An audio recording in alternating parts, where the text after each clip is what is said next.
Pois é, meus irmãos, nós estamos encerrando hoje uma série de pregações, de exposições bíblicas, na segunda carta do apóstolo São Paulo a Timóteo.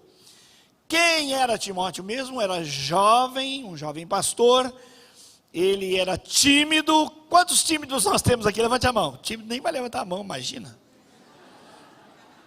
Quem não é tímido, levanta a mão aí, ó. Tá vendo? Isso aí.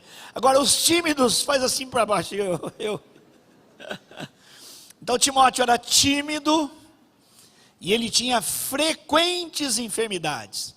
Por causa disso, Paulo, o apóstolo, seu discipulador, ele o chama Timóteo, meu verdadeiro filho. Havia um relacionamento discipulador entre eles viviam próximos, trabalhavam juntos pelo Evangelho do Senhor. E encerrando esta série, a palavra que está aqui, ó, pregue a palavra, no sentido lato, mais amplo da palavra aqui, é a mesma coisa que viver o Evangelho. Prega a palavra, prega o Evangelho, viva o Evangelho, compartilhe o Evangelho. Então eu vou perguntar, pregar a palavra significa compartilhar o Evangelho todo, Evangelho inteiro, Evangelho completo. O que significa pregue a palavra? Pregar a palavra significa compartilhar o Evangelho todo. E nesta série que estamos vivendo, quem esteve aqui na primeira palavra que estava em Atos capítulo 1? Quem lembra disso aí? Só eu, né? Essa série começou no capítulo 1 de Atos, cheios de poder. E ali nós vimos dois momentos importantes. Está Jesus, depois de 40 dias, ressuscitado com os seus discípulos. Por que Jesus ficou 40 dias com os discípulos, depois de ser ressuscitado? Porque era muito importante que houvesse testemunho ocular, presencial, da ressurreição de Jesus. Pensa comigo, é muito fácil alguém pregar, ensinar, instruir e falar algumas coisas, mas você não ter corroboração, comprovação da veracidade dessas palavras. Então Jesus veio como Filho de Deus e ele veio com uma missão. O Filho do Homem veio buscar e salvar quem estava perdido, missão de Jesus. O Filho do Homem veio buscar e salvar quem estava perdido, missão de Jesus. Agora, se Jesus morre na cruz e ele vai para uma sepultura normal, tudo quanto ele falou poderia cair em descrédito, sim ou não? Mais um que falou, não.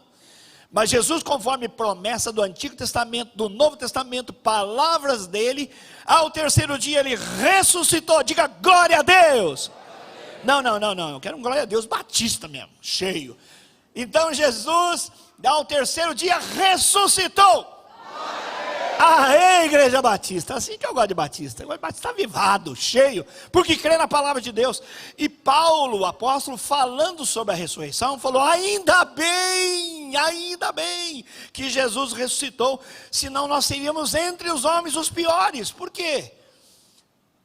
Não teríamos comprovação de que Jesus venceu a morte. E se ele venceu a morte, nós também seremos vivificados, ressuscitados com ele. Então é esta prova. E aí Paulo, lá em 1 Coríntios capítulo 15, ele vai mais fundo nesse assunto, falando sobre o poder da ressurreição, que operou em Cristo, mas que vai operar em nós. Porque se Jesus vier hoje, os que morreram em Cristo ressuscitarão primeiro. 1 Tessalonicenses ele explica isso. E nós, os que estivermos vivos, quando isso acontecer, num piscar de olhos, pisca o olho aí, 1, 2, 3, pisca, piscou, já foi.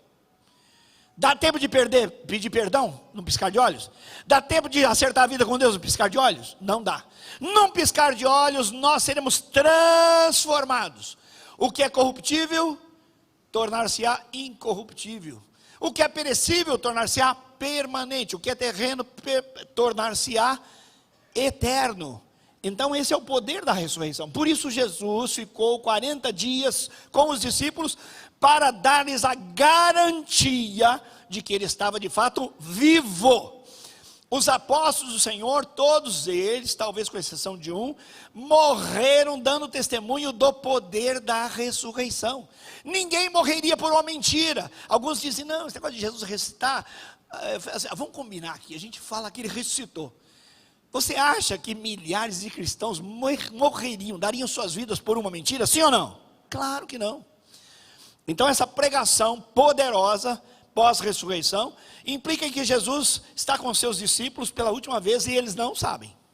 E de repente, o que é isso? O Senhor está flutuando? O que é isso? O que é isso? O Senhor vai sendo elevado aos céus.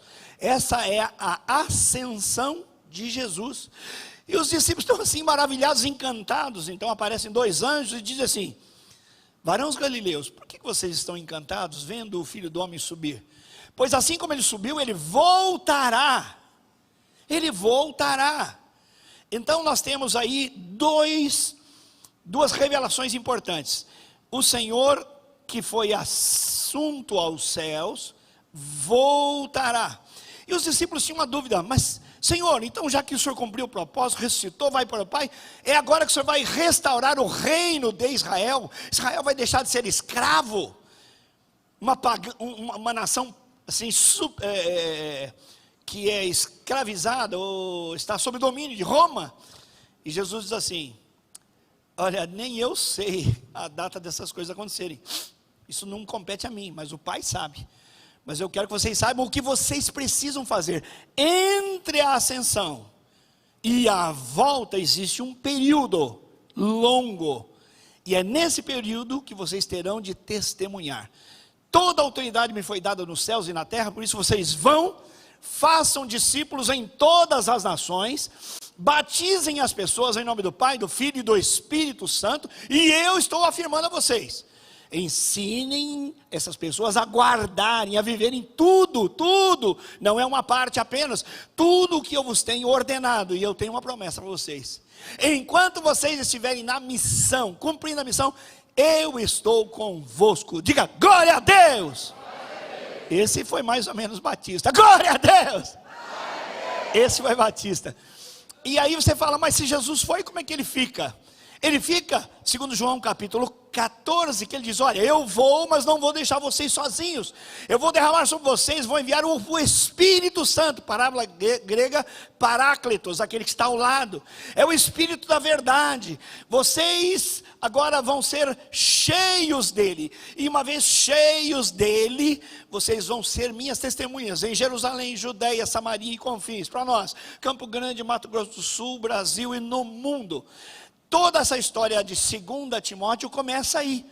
A ascensão de Cristo, aguardando a volta de Cristo. E enquanto isso, vamos fazer discípulos. Enquanto isso, vamos pregar a palavra. Enquanto isso, vamos testemunhar do Evangelho. Enquanto isso, vamos compartilhar o Evangelho. Combinados? Tudo isso foi só para começar e posicionar você lá no início. Agora eu quero fazer um teste com você. Vamos supor que tem uma pessoa, você está na beirada de um rio, os rios caudalosos e bonitos do Mato Grosso do Sul.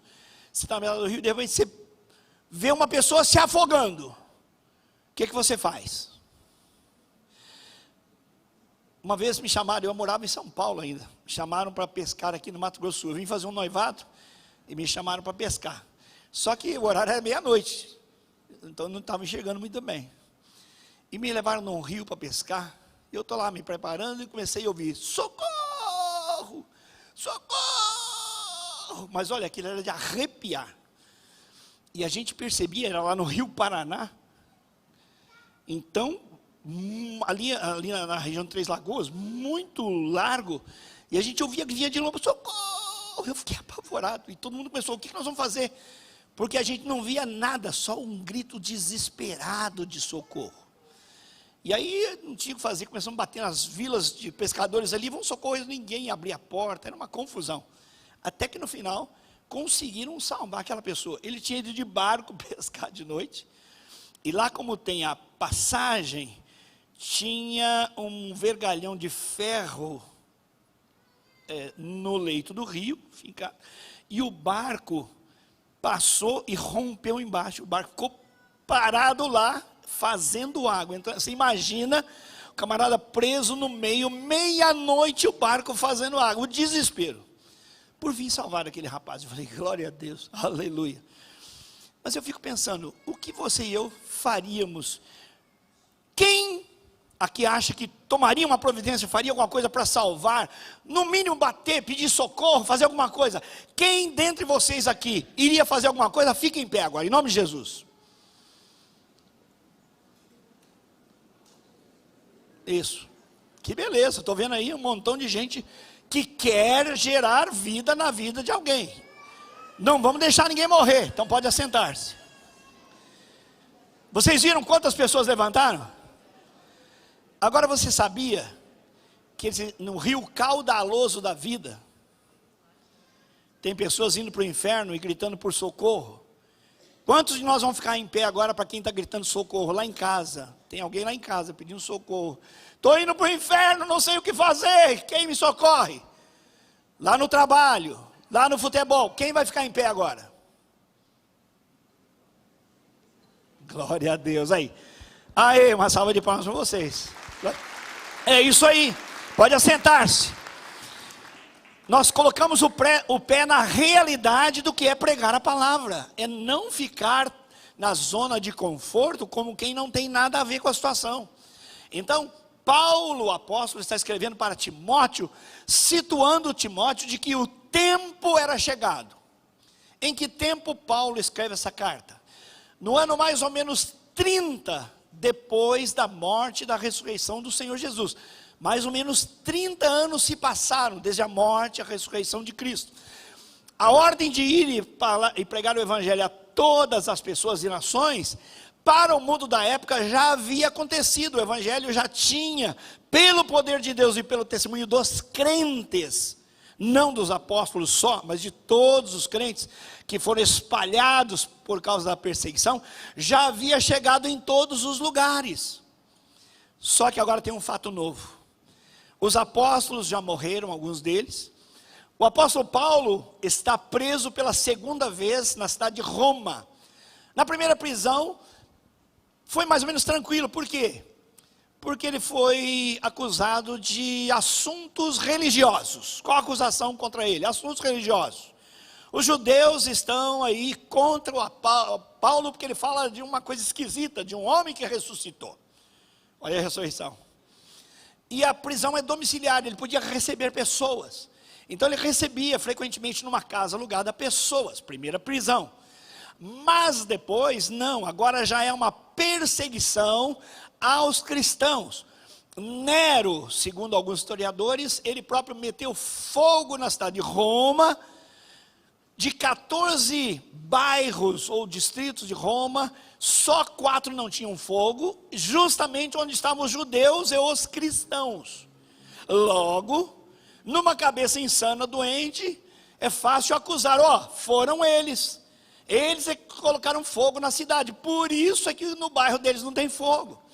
Então a perseguição está acirrada. Paulo está preso e agora, na segunda prisão, é calabouço, é lugar frio, gelado, correntes. E então o cenário é diferente. E Paulo está percebendo que os seus dias estão no fim. Ele não sabe se serão alguns dias ou no máximo alguns meses, mas o que ele sabe é que a sua carreira está no fim. E qual era o cenário na Ásia, onde Paulo havia inaugurado, aberto novos trabalhos, novas igrejas? Era um tempo de cansaço da fé, desânimos, muitos haviam desistido da fé, e pior, alguns já estavam criando heresias, ensinos falsos, torcendo a verdade do evangelho, falando de fake news, porque o que não é verdade é fake news. Então, Paulo está preso, sabe que seus dias estão acabando, muitos desistiram, outros estão torcendo a fé, e Paulo agora escreve para Timóteo: meu filho amado, o que eu espero de você é que você esteja firme, permaneça firme e pregue a palavra, viva o evangelho. Deu para você se situar? Então esse é o cenário. Agora, a gente fala disso sem pele, sem sentimentos. Agora imagine se o Gilson Breder, seu conhecido, seu pastor, a gente convive todo domingo aqui, vocês me veem, se eu estou preso, vocês já vão ter algum sentimento por isso aí. Se eu sou bem próximo de alguns de vocês, caminho, orando juntos, lendo a palavra juntos, fazendo discipulado juntos, derramei a minha vida sobre você, e eu estou nessa situação, é normal, compreensível que você esteja mais sensibilizado. Por quê? Porque nós temos um relacionamento. É assim ou não é? Então nós primeiro precisamos de uma dose de unção de Deus para enxergar os sentimentos que estão nessa carta. Paulo, o pai na fé de Timóteo, findando seus dias, sua carreira, está escrevendo dizendo: olha, o evangelho não pode parar. Eu estou preso, mas a palavra de Deus, o evangelho não está preso aqui. E vocês que estão livres precisam continuar. Tomem o bastão, como numa corrida, não é, de espaços onde você passa o bastão de uma pessoa para outra, de trechos. Então peguem o bastão, levem o evangelho. Agora Paulo é muito amigo, e ele escreve a um filho amado. Quem é Timóteo? É jovem, portanto não tem a experiência que Paulo tem. Segundo, ele é tímido, e ele tem frequentes enfermidades. Então é um homem que precisa ser encorajado. A segunda carta está encorajando Timóteo a pregar a palavra. E no capítulo 4 especialmente, que nós vamos ler agora, há 3 recomendações poderosas sobre permanecer na fé e pregar o evangelho. Que pregar aqui não é só o enunciado verbal. A palavra grega que exorta que tu pregues aqui é a palavra do arauto, não é? Aquele que avisa o perigo, aquele que antevê, é aquele que vai à frente avisando o que vai acontecer. Então, com todo esse cenário diante de você, ouça, tente ouvir com os ouvidos de Timóteo esta palavra, 2 Timóteo capítulo 4.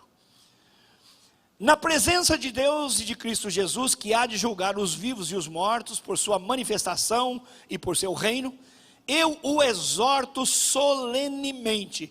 Exortar solenemente aqui é uma palavra usada no grego como alguém que fala mediante a presença de um juiz. E ele mencionou aqui, na presença de Deus e de Cristo que há de julgar, o juiz. Então não é uma palavra qualquer, é como você e eu, se estivéssemos na frente de um juiz e uma recomendação está sendo passada na presença do juiz. Então Paulo está dizendo: olha, tendo Deus e Jesus Cristo, Timóteo, nos vendo aqui, eu vou recomendar algumas coisas a você. Preste atenção.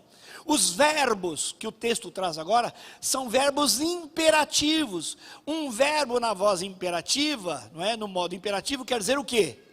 Uma ordem. Não é uma sugestão.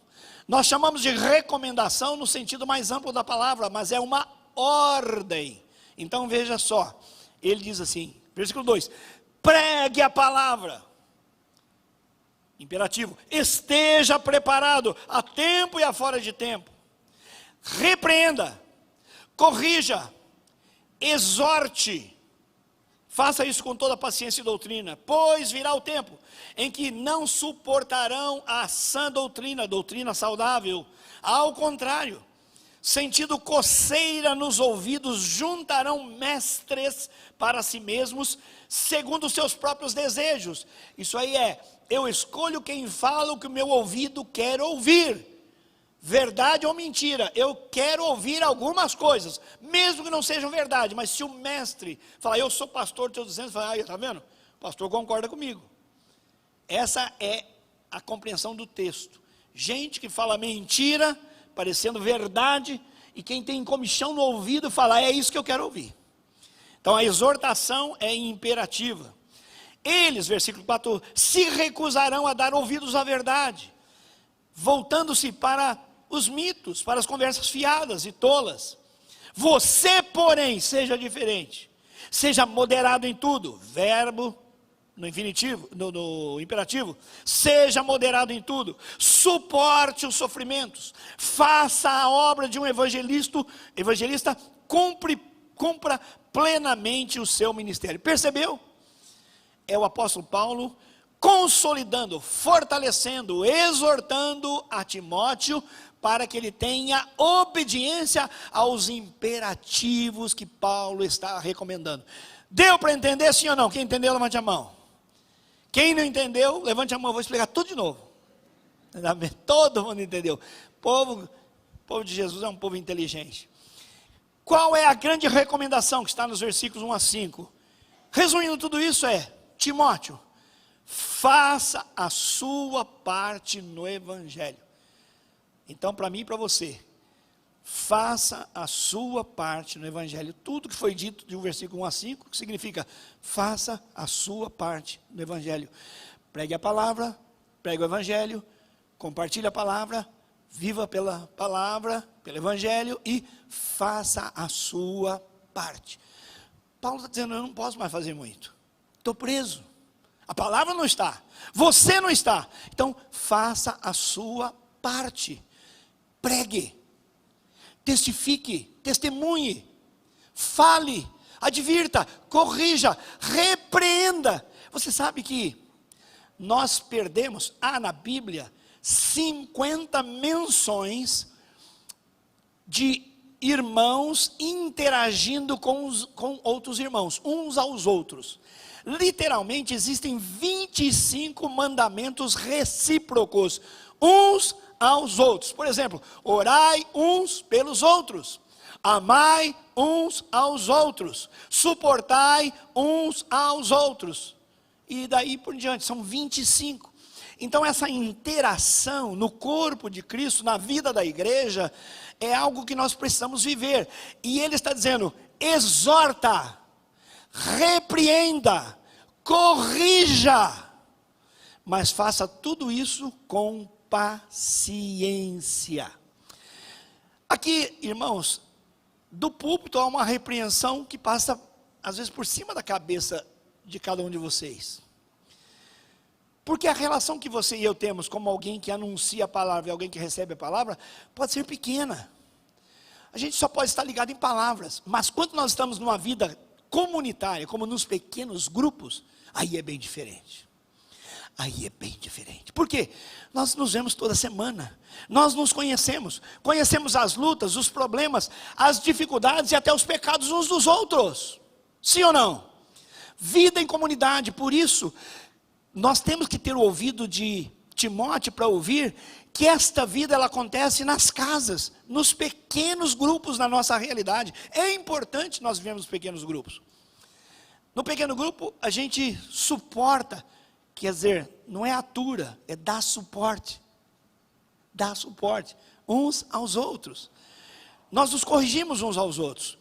Eu não vou entrar em detalhes por uma questão de ética, mas eu estava num pequeno grupo, logo faz 23 anos talvez, e no pequeno grupo que eu estava dirigindo, uma das pessoas que estava lá, o Wilson Joaquim, era na casa dele, e um irmão pediu uma oração por uma necessidade, e o pequeno grupo naquela semana, alguns ligaram para mim, e foram para socorrê-lo, e a questão era, ele precisava de um emprego. E as pessoas me ligaram, olha, já arrumamos um emprego. Promoveram lá a entrevista. E aí todo mundo falou, e aí, deu certo? Não deu certo. Que pena. Mas Deus proverá, Deus proverá. Mas continuamos orando, dá um emprego. Surgiu outra entrevista. Opa, vamos lá. E aí, como é que foi? Deu certo? Não deu certo. Não deu certo. Por que não deu certo? Nem a primeira nem a segunda. Sabe o que é? O salário é muito pequenininho. Vamos continuar orando. Mas um irmão, e aí tem o corrigível, o Jet estava nessa reunião, eu lembro do Jet. Jet Otano estava lá. Você pode não lembrar, mas eu lembro. E aí um irmão que não foi o Jet perguntou, ô irmão, desculpa eu perguntar. Quanto tempo faz que você está desempregado? Há mais de um ano. Então você tem uma outra fonte de rendas. Você está recebendo de algum lugar. Não, não. 1 ano. E não recebe de ninguém nada? Não. Como é que você está fazendo para viver? Não, eu vivo com a minha mãe. Ou seja, eu vivo às custas da minha mãe. Nós estamos falando de uma pessoa com mais de 40 anos de idade. Desculpa, irmão, mas o que não deu certo então? Não, o salário é muito pequeno. Bom, se o salário é muito pequeno, se faz 1 ano que o irmão não trabalha, não tem ganho, está vivendo na dependência da mãe, não seria o caso de você aceitar o salário pequeno? Quem acha que devia aceitar o salário pequeno, levante a mão. Isso, foi o que os irmãos falaram, e depois a gente trabalha para arrumar o salário melhor. Isso, irmãos, acontece no pequeno grupo. Aqui daria para acontecer. Isso aí é uma confrontação bíblica, oportuna, útil e feita com amor e com paciência. Essa é a vida no pequeno grupo. Então aquele irmão foi exortado. Ele foi encorajado a mudar de postura. Por quê? Porque ali naquele pequeno grupo nós estávamos procurando viver o evangelho, pregar a palavra. Não só o anúncio verbal, num sermão, numa palestra, mas a vida cristã na prática. Então, é nesse sentido que você e eu, estando em pequenos grupos ou não, mas preferencialmente num pequeno grupo, nós devemos fazer a nossa parte. Muitas pessoas que estão aqui nesse templo, estão aqui porque foram muito bem recebidos aqui, se sentiram acolhidos, eles dão testemunho. Mas o pequeno grupo acolhe ainda mais. Eu estava ali e a Rebeca, levanta a mão, Rebeca, faz assim, fica em pé, Rebeca, não dá palma para você. Essa é a Rebeca, está vindo de Cuiabá para morar aqui, isso aí, pode sentar, Rebeca. E alguém já anotou o nome da Rebeca ali. Eu perguntei, Rebeca, você quer entrar no pequeno grupo? Eu quero, pronto. Acolhimento. Isso é pregar a palavra, não é vir para o púlpito e fazer um sermão, mas é pregar a palavra com a vida na vida, viver o evangelho. Deu para entender sim ou não? Recebi ontem, de um pequeno grupo, do Rodrigo e da Carla, algumas fotos, lindas as fotos, um chá de bebê. Chegou aqui na cidade faz cerca de 3 meses aproximadamente, um casal vindo de outro estado, não conheciam ninguém aqui. Mas eles sentaram mais ou menos aqui no meio, do meio para o fim. E quando eles sentaram e houve a apresentação dos convidados, graças a Deus, por isso que eu quero chamar a atenção de vocês, quero exortá-los em amor, uma líder de pequeno grupo foi lá e falou, seja muito bem-vinda, você gostaria de entrar num pequeno grupo conosco? Sim, sim, sim. Às vezes a pessoa fala assim, sim, é o que eu quero. Às vezes assim, não importa, a pessoa não conhece. Então nós temos que ter paciência com aquele que diz, olha, não, agora não tem problema. Mas algumas pessoas foram trazidas por Deus para serem acolhidas. E para que vivamos o evangelho com elas. E quando aquele casal levantou-se, a Edna, a esposa do Edson, ficou em pé, foi lá, tomou nota e mandou para o pequeno grupo do Rodrigo. O que eu recebi ontem? Fotos lindas de um chá de bebês. E mostra o filme, a hora que ela está entrando na casa, a hora que ela abre a porta, todo mundo assim, surpresa! E uma mesa linda e todo mundo feliz, e o chá de bebês. A mãe e o pai não moram aqui, são do interior de Minas Gerais. A mãe que não tinha o meu telefone, pediu meu telefone e mandou a mim uma mensagem de gratidão, mas que eu transfiro para o Rodrigo, para a Carla e para todos aqueles que estão naquele pequeno grupo, para aquela coordenadora, porque fizeram o trabalho. Aquele casal estava acolhido. Você chega numa cidade onde você não conhece ninguém, e aí acontece o acolhimento. Por isso eu quero falar com você, que não faz parte de um pequeno grupo, entra num pequeno grupo. Você pode ter participado uma vez, ou 2, ou 3, ou 10, mas não deu certo, não importa. Existe, especialmente nós estamos aqui em estados fronteiriças, ali no Paraguai, rola muito dólar falso, sim ou não? Agora você deixa de receber o dólar verdadeiro, porque tem muito dólar falso? Não importa às vezes que não deu certo, busque até dar certo, tenha paciência com as pessoas. Às vezes a gente chega num pequeno grupo e se sente um peixe fora d'água. Talvez a faixa etária é muito diferente da nossa, talvez o costume é muito diferente do nosso. Não diga lá, num pequeno grupo não me serve, não. Esse não serviu, outro vai servir, não é verdade? Então, viver esse evangelho, fazer a nossa parte no evangelho, num pequeno grupo, é muito mais melhor de bom. Tá bom, gente? Vamos nessa. Segunda recomendação, Paulo então fala de si, dos versículos 6 a 8, ele fala assim: eu estou sendo derramado como uma oferta de bebida, um sacrifício, está próximo o tempo da minha partida, combati o bom combate, terminei a carreira e guardei a fé. É o texto mais usado nos velórios, sim ou não? Eu quero que vocês usem o meu velório. Quem quer que use esse versículo no seu velório? Levante a mão.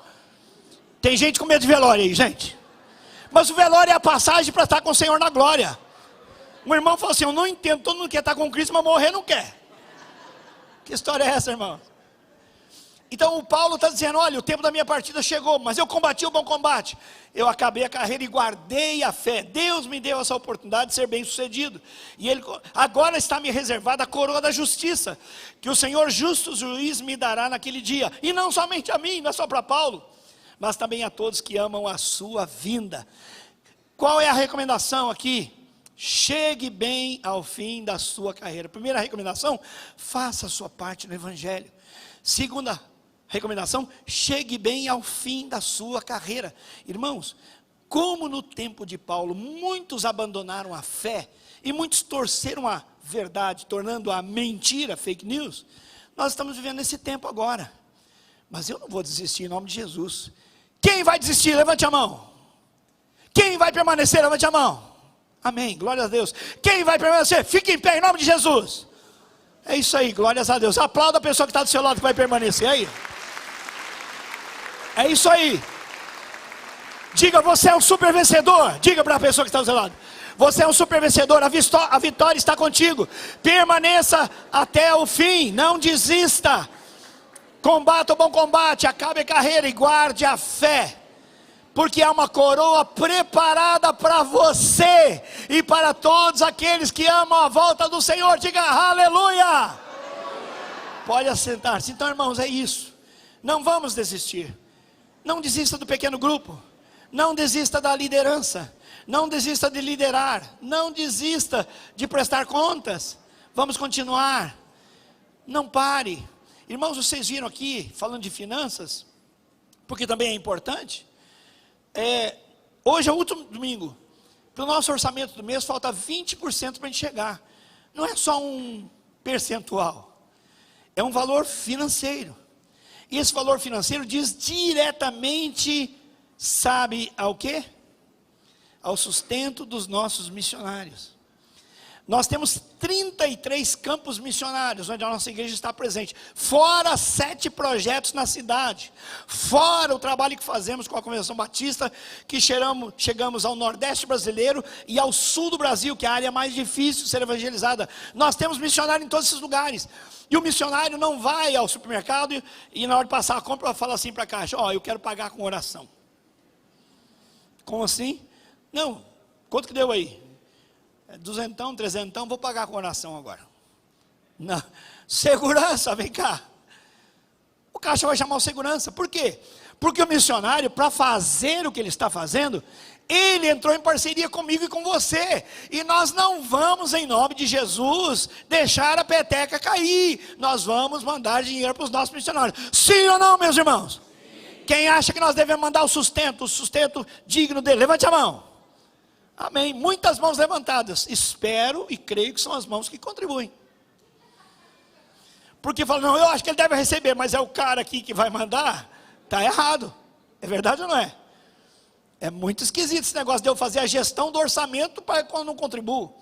Então, meus irmãos, vamos combater o bom combate, vamos permanecer firmes até o final. Paulo falou para ele que alguns haviam torcido a verdade. E eu quero parar um pouquinho só. Irmãos, nós vivemos um tempo esquisito. Mas estava escrito na palavra de Deus que esses dias chegariam, que as pessoas teriam comissões nos ouvidos e eles não queriam ouvir a verdade. Há cerca de uns 15 ou 18 anos, num programa de tarde, na televisão, eu estava, salvo engano meu, eu estava lavando o carro e tinha uma televisão pequena assim do lado, e eu estava vendo um programa de entrevistas à tarde. A entrevistadora fez várias perguntas sobre assuntos da moderna moralidade, sexualidade, coisas assim. e perguntou a uma moça: se você pudesse fazer o que você quisesse, o que você faria? 15 ou 18 anos atrás. 15 ou 18 anos atrás. E ela falou: eu gostaria de... Eu não tenho nem coragem de falar, mas eu queria estar com 2 homens ao mesmo tempo, fazendo o que você já sabe. Eu falei: meu Deus, será que o pai dessa moça está ouvindo? Meu Deus, e a mãe dessa moça, ouvindo ela dizer isso? Quer dizer, aquilo era um disparate. Ouvir, só ouvir já era... A Bíblia diz que algumas coisas que eles fazem oculto, até dizê-lo é torpe, é podre. Agora, fala a verdade, isso é fichinha perto do que as nossas crianças estão ouvindo na escola. Nossos pequenininhos estão voltando para casa falando: papai, você está errado. Mamãe, você está errada, não é assim como você está me ensinando, não. Ou seja, estamos vivendo momentos difíceis. As pessoas torcem a verdade, tornando para eles a mentira verdade para eles, e querendo enfiar isso na nossa vida, na nossa conduta e na nossa nação. Então nós temos que permanecer firmes em nome de Jesus. Acabar bem a carreira é levantar a bandeira do Evangelho e dizer: está errado, está errado. A Bíblia disse, está dito. A Bíblia falou, está falado. Eu estou aqui para obedecer a palavra de Deus. Mais importa obedecer a Deus do que aos homens. Vamos continuar firmes, irmãos, porque o tempo está esquentando, a chapa vai esquentar mais ainda, e aqueles que são fiéis têm que ficar firmes até o final, como Paulo falou. Combati o bom combate, acabei a carreira e guardei a fé. Desde agora está me preparada para mim nos céus a coroa que Deus me deu. Eu não mereço a coroa, mas Deus vai me dar, e vai dar para todos aqueles que amam a sua volta. Primeira grande recomendação: faça a sua parte no Evangelho. Segunda grande recomendação: termine bem a sua carreira. Vá na sua carreira bem até o fim. Terceira e última recomendação: invista em pessoas. Seu pastor, não vi que está aqui para investir em pessoas. Claro, depois de muito estudo, e você liga um versículo ao outro, pega as conexões, pega os tempos verbais e tudo, aí você estuda o texto, análise do texto. Olha só, vou ler, e vocês tentem ouvir os nomes, as pessoas envolvidas. Fala-se de pessoas o tempo todo. Primeiro grande desafio, então, primeira grande recomendação: faça a sua parte do Evangelho. Segunda, chegue bem ao fim da carreira. Terceiro, então, invista em pessoas. Olha só, vou ler 19 a 22. Procure vir logo comigo ao meu encontro, pois Demas, amando esse mundo, abandonou-me e foi para Tessalônica. Crescente, o nome próprio, foi para a Galácia, e Tito para a Dalmácia. Só Lucas está comigo. Traga Marcos com você, porque ele é muito útil para mim no ministério. Enviei Tíquico para Éfeso, de onde você virá. Quando você vier, traga-me a capa que eu deixei na casa de Carpo, na cidade de Troade, e traz também os meus livros, mais especificamente os meus pergaminhos, onde está a palavra de Deus. Alexandre o ferreiro causou-me muitos males, o Senhor lhe dará a retribuição pelo que ele fez. Olha, Timóteo, previna-se contra ele, hein? Porque se opôs fortemente às nossas palavras, a palavra do Evangelho pleno e puro. Ele é opositor. Olha só o que aconteceu comigo, Timóteo. Na minha primeira defesa, ninguém apareceu para me apoiar. Todos me abandonaram. Mas que isso não lhe seja cobrado, que Deus os perdoe. Mas o Senhor não. O Senhor permaneceu ao meu lado. E o Senhor me deu forças. O Senhor não me abandonou. Por quê? Para que por mim a mensagem fosse plenamente proclamada e todos os gentios a ouvissem. E eu fui por Deus libertado da boca do leão. O Senhor me livrará de toda obra maligna e me levará a salvo para o seu reino celestial. A Ele seja glória para todos sempre. Amém. Saudações a Priscila e a Áquila e a casa de Onesíforo. Erasto permaneceu em Corinto, mas deixei Trófimo doente em Mileto. Procure vir antes do inverno. Eúbulo, Prudente, Lino, Cláudia e todos os irmãos enviam-lhe saudações. O Senhor seja com o seu espírito, a graça seja com vocês. Pessoas, viu? O texto falou de pessoas. Eu devo viver o evangelho, fazer a minha parte. Eu devo chegar até o fim da minha carreira. Eu devo investir, derramar a minha vida sobre pessoas. O evangelho não se vive sozinho, você viu? Pessoas, equipes ministeriais. Isso fala muito para nós que trabalhamos com pequenos grupos. É gente abençoando gente, gente socorrendo gente, gente impulsionando gente, gente projetando gente. Não se faz o evangelho sozinho. Alguém já disse com muita propriedade: sozinho você vai mais rápido, mas em equipe, em time, você vai mais longe. O grande guru que nós conhecemos sobre treinamento e liderança é John Maxwell. Sobre liderança, e eu já mostrei aqui para vocês no primeiro sermão ou no segundo, que todos nós temos liderança. Quem é líder aqui? Levante a mão. Permaneça assim, permaneça. Vou pegar outra coisa. Quem é pai e não levantou a mão? Levanta agora. Mais líderes. Quem é mãe e não levantou a mão? Levanta agora. Mais líderes. Sabe por quê? Pode abaixar. Você viu? Todos lideram. A gente tem medo do termo liderança. Eu liderança. Não, todo mundo está liderando, todo mundo está influenciando. E John Maxwell diz o seguinte: o líder, seja pai, mãe, seja quem for, o líder tem que saber onde ele está e onde quer chegar. É uma questão de projeto. Mas mais importante do que saber onde está e onde quer chegar, é saber com quem vai. Companhia. Nós precisamos de parceiros no ministério. Então vamos investir em vidas. Seja na igreja, seja fora da igreja, vamos derramar a nossa vida sobre outras vidas.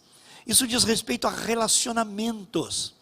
E quando você trabalha com relacionamentos, o tempo não me permite agora, mas você vai ver, há muitas coisas aqui. Por exemplo, olha só, procure vir logo, urgência. Pessoas precisam de Deus, mas precisam de pessoas. Repete comigo, pessoas precisam de Deus, mas precisam de... Agora olha que coisa diferente, segundo o texto. Pessoas precisam de Deus, mas precisam de coisas. Repete, pessoas precisam de Deus, mas precisam de coisas. Paulo está dizendo aqui: traga a minha capa, venha com urgência, traga-me João Marcos, ele me é útil. Então, nesta parceria de vida cristã, as pessoas precisam investir umas nas outras, para que assim a tarefa seja compartilhada e todos sejam vencedores, e não apenas alguns. Último destaque que eu vou fazer: alegrias e frustrações. Quando você trabalha com um time, com equipe, que trabalha em pequeno grupo, quando você investe sua vida em pessoas, às vezes você vai se orgulhar demais. Olha o meu filho, onde está? Eu olho o pastor Aliomar aqui. Arão Salgado começou a investir no Aliomar. Desde a primeira vez que eu vou derramar minha vida sobre a vida do Aliomar. E falou assim: Aliomar, você gostaria de estudar a Bíblia comigo? O Aliomar, que não era um cristão ainda, falou assim: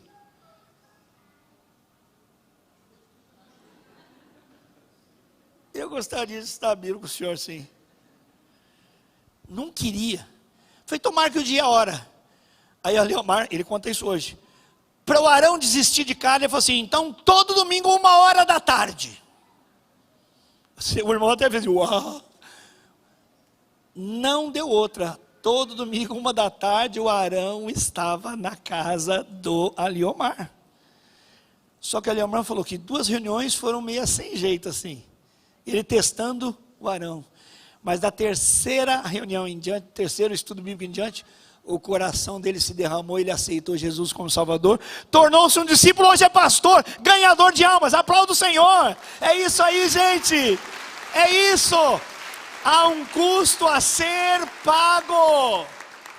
E todo desânimo vem sobre nós. Você terá muitas alegrias, como Arão tem na vida do Aliomar. Um exemplo que eu estou dando.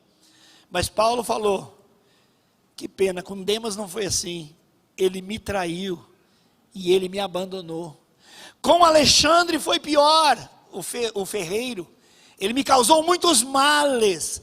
Então, quando você investe em pessoas, esteja consciente que algumas você vai ter muitas alegrias e outras não. Mas você não deve desistir das pessoas, porque Deus não desistiu de você. Deus não desistiu de mim. Então eu não tenho direito de desistir de ninguém. Amém, meus irmãos? Vamos ficar em pé, passou a hora. Todo mundo está cansando, a barriga já está apertando aí. Mas que palavra maravilhosa, irmãos. Porque tudo está aqui no texto. Uma das maiores alegrias que eu tenho como expositor da palavra de Deus é não inventar sermão. É cavocar no texto bíblico e descobrir os tesouros que estão enterrados. E então trazer e mostrar com a graça de Deus, a misericórdia de Deus e o poder do Espírito Santo. Quais as 3 recomendações? Primeira, faça a sua. Fala para ele que está do lado, para ela, ó, faça a sua parte no Evangelho. Qual a segunda recomendação? Chegue bem ao fim da sua carreira. Fala aí, ó, termine bem a sua carreira. Fala aí, ó, termina bem, hein? Vá até o fim, termine bem. E terceira, invista em pessoas. Diz aí, invista em pessoas. Como que você pode investir em pessoas? O Espírito Santo vai mostrar para você há tantas maneiras, né? Tantas maneiras. Pequeno grupo multiplicador é um lugar para receber pessoas, investir pessoas, empoderar pessoas e projetar pessoas. E ver pessoas fazendo algo que é inusitado e grande. Ganhando pessoas, investindo em outras pessoas.